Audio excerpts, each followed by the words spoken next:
एक गांव था, उसमें सभी राजी खुशी रहते थे, किसी को कुछ कमी नहीं थी। अचानक होली के बाद उसमें आग लग गई और सारा गांव देखते देखते ही जल के भस्म हो गया। गांव के लोग बहुत परेशानी में आ गए। उसी गांव के बीच में एक फूस की झोपड़ी थी। उस झोपड़ी में बुढ़िया माई रहती थी। उसकी झोपड़ी को कुछ भी नहीं हुआ, एक तिनका भी नहीं झुलसा और वह मज़े से रह रही थी। सभी गांव के लोगों को बहुत अचंभा आया। सबों ने जाके बुढ़िया से बात करनी चाहिए, लेकिन बुढ़िया ने कुछ उत्तर नहीं दिया। तब सब लोग मिलकर गांव के राजा के पास पहुँचे और राजा से प्रार्थना की कि महाराज, हमारा गांव जल के भस्म हो गया है, मकान दुकान कुछ भी नहीं बचा, लेकिन उसी हम ही लोग के बीच में फूस की झोपड़ी बनी है। वहीं पर वो जो बुढ़िया माई रहती है, उसके घर में सब अच्छा है, वह आनंदित है, वह मज़े से रह रही है और उसे कोई परेशानी भी नहीं है। उसकी झोपड़ी झुलसी तक नहीं, चलने की तो बात ही क्या कहें।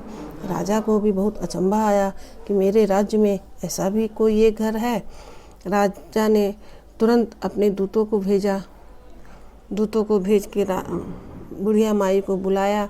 बुढ़िया माई से पूछा गया कि भाई बताओ क्या कारण है। सबों की घर मकान जल गए, लेकिन तेरी तो पुरानी फूस की झोपड़ी वो नहीं जली, झुलसी तक नहीं, और तुम भी आनंदित हो, तुम्हें भी कोई टेंशन नहीं है। इसका कारण क्या है बताओ। तब बुढ़िया माई बोली, इसका कारण माँ शीतला ही है।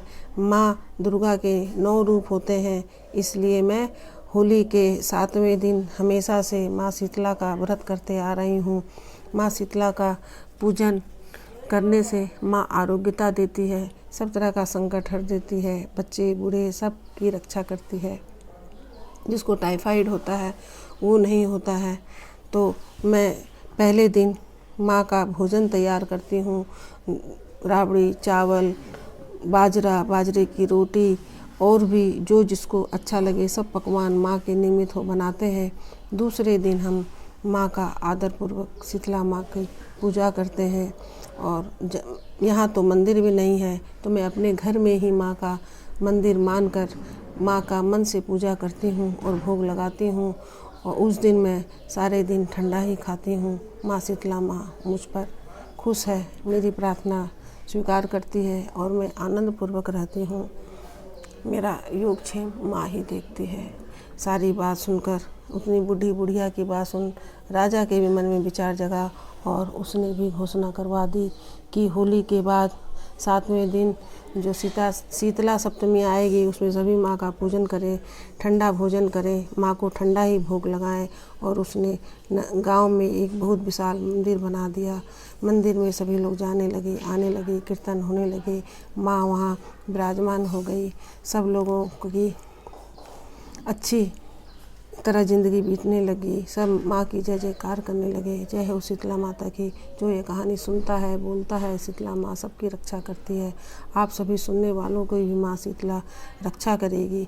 आप सब भी हुंकारा भरिए, कमेंट में माँ शीतला ज़रूर लिखिए। माँ आने वाले संकट के सामने खुद खड़ी हो जाती है।